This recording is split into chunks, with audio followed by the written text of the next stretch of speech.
What's up, mini connoisseurs? We're jumping straight into this next video, and as y'all can see, I'm dyeing one of my old wigs like a darker purple, like an eggplant. So right here I'm just showing y'all the dye. This is how the wig looks. It's like an ashy purple tone, but it's so splotchy in the back. I want to go for a darker purple. So I wanted like a plum purple. I didn't really like how this purple looked on paper, so I did do a strip test here, and I'll show y'all all the colors that I did add, because I didn't just add the purple eggplant color.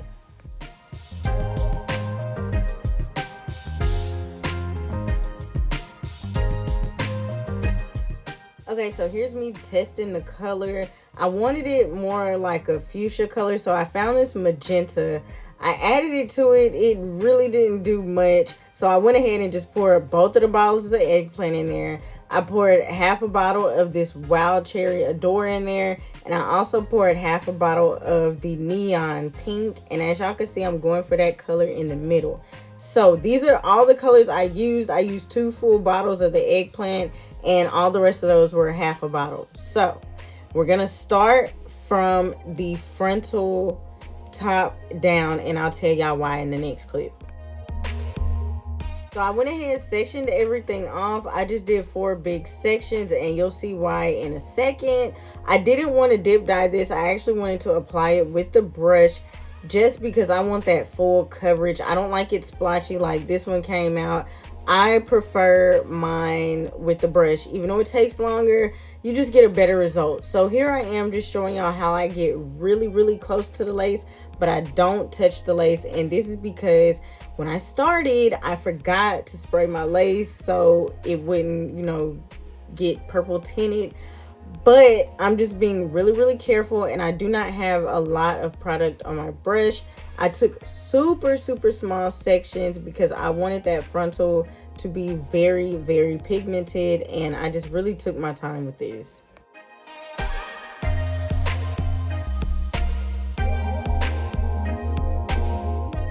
So I am starting front to back for a reason, only because I feel like this is not enough color, so I want to make sure I get the front first, and if I have to run to the store, I'll do that, even though I'm really trying not to do that. So we're gonna try and make this work.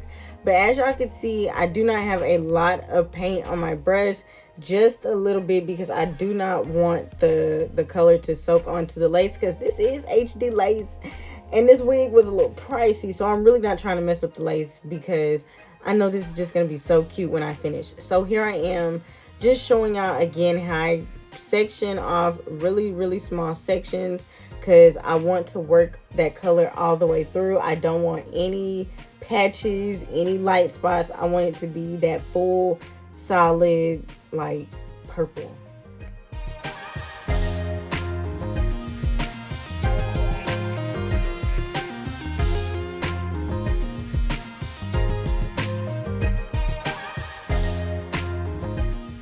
So here I'm just showing y'all, this is how I get super close without letting it bleed through.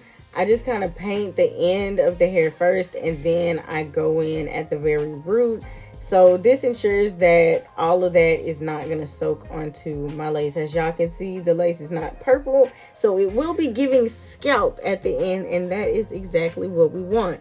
We do not want purple lace. We don't want that. It's not going to blend well. It's not going to look like scalp.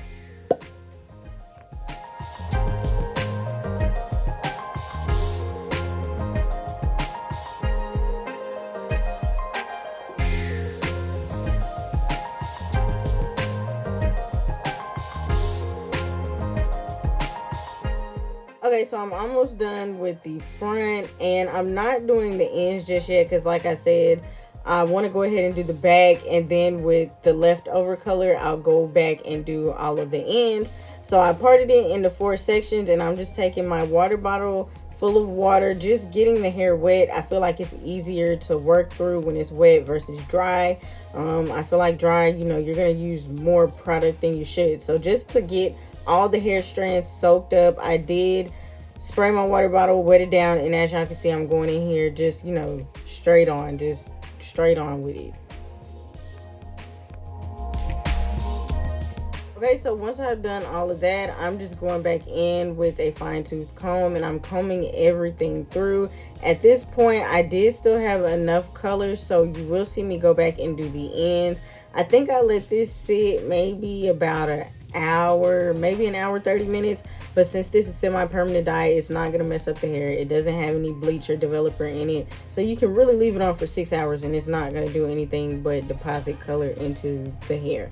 So it's not gonna be dry or anything, and it smells amazing, y'all. Like this, it smells so amazing. So this is how you want it, completely saturated. As you can see, it is no light purple spots anymore.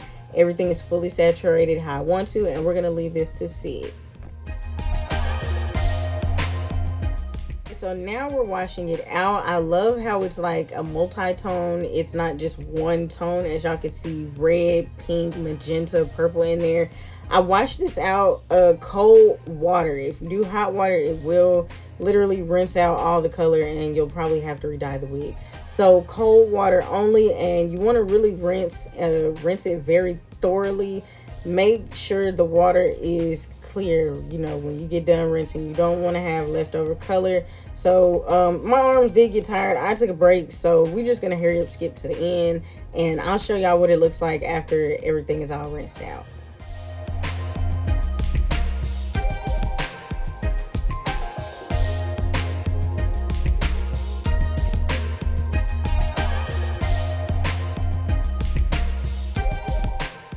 I just know once I do this style, it's going to eat, y'all, because it's already giving. I haven't even blow dried it yet, but this is how it looks, the final product. Make sure you like, comment, and subscribe.